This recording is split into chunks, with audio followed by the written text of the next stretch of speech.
Salut, vous allez bien? En fait, je m'en fous. Aujourd'hui, un nouveau concept où on va tester des jeux. Là, Bill, que l'originalité, c'est pas comme si tu suivais déjà trop un youtubeur qui parlait de ça. Donc je me suis posé, je me suis dit je vais commencer par quel jeu. Et comme je suis appliqué dans mon travail, je suis allé regarder une série parce que nique ta mère. Et je me suis rappelé, oh tiens, Bryan Cranston il a 64 ans. Et si on jouait à Super Mario 64? Ouais putain, mais quelle intelligence! Alors Mario 64 sorti sur Nintendo 64, à quoi tu t'attendais gros fils de p***?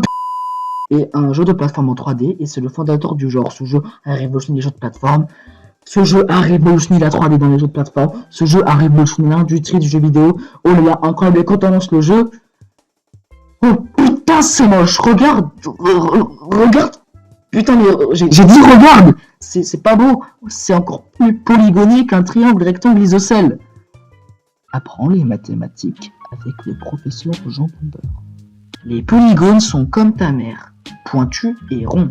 C'était les mathématiques avec le professeur Jean Bomber. On commence le jeu dans le menu avec Mario qui me regarde, qui nous regarde. Peut-être est-il derrière moi, peut-être est-il à côté de moi avec son sourire et son gros nez. Cette fois-ci, on lance vraiment le jeu, on apprend que Mario a été invité chez Peach pour manger du gâteau.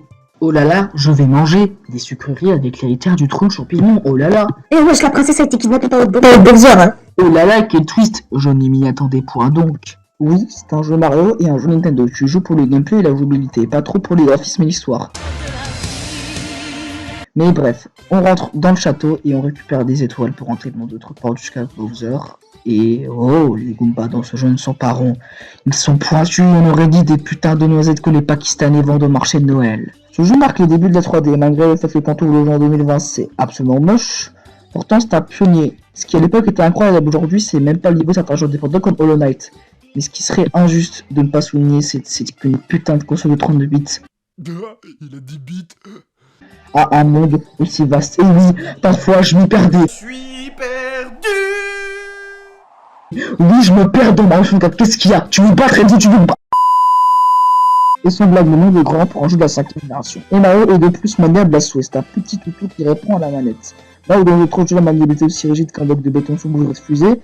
Ça n'a pas ce que je viens de dire, mais bon, plus sérieusement, le jeu est vraiment maniable. Mais j'ai joué au jeu sur émulateur. Pas déconner, j'ai pas de N64 chez moi. Et je joue avec les flèches directionnelles. C'est horrible car dans les jeux 3D, je sais pas si vous avez remarqué, mais jouer aux flèches directionnelles dans les jeux 3D, c'est nul. Voilà, mais bon, à part ça, ça n'a pas beaucoup de défauts. Ah si, il en reste un. Les hitbox, sérieusement, je sais que la console est limitée techniquement, mais sérieusement, parfois je passe entre les murs, je passe entre les ennemis comme papa dans maman. C'est bien que la console ait pas de performance, mais voilà, faites un truc potable, bande de co. Sans transition, la théorie de Michel Complot. Eh bien, dans Mario 64, quand nous récupérons des pièces, de la monnaie, du flous, comme on dit, nous récupérons de la vie, de la force. Donc est-ce que Nintendo ne voudrait pas passer aux enfants une propagande pro-capitaliste? Tout en se cassant d'avoir la couleur rouge pour ne pas éveiller les soupçons. On passe maintenant à l'appréciation finale de Mario 64. C'est indéniable, il a révolutionné le genre. C'est un pionnier du jeu de plateforme en 3 dimensions. Et beaucoup le considèrent comme une légende d'histoire de la firme de Big N. C'est pour ça que d'ailleurs j'ai hésité à commencer sur l'expérience car j'avais peur qu'on me retrouve et qu'on me tue. Car j'ai souligné les points négatifs et les points positifs.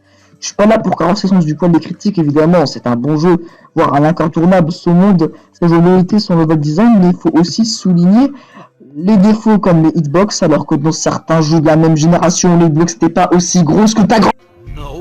Aussi, ces graphismes polygonés sont assez moches, mais c'est pas parce que je l'ai lancé en 2020. Si je l'avais lancé dans les années 80, ce serait aussi beau God of War. Bon ben, j'ai rien d'autre à dire. Non, cassez!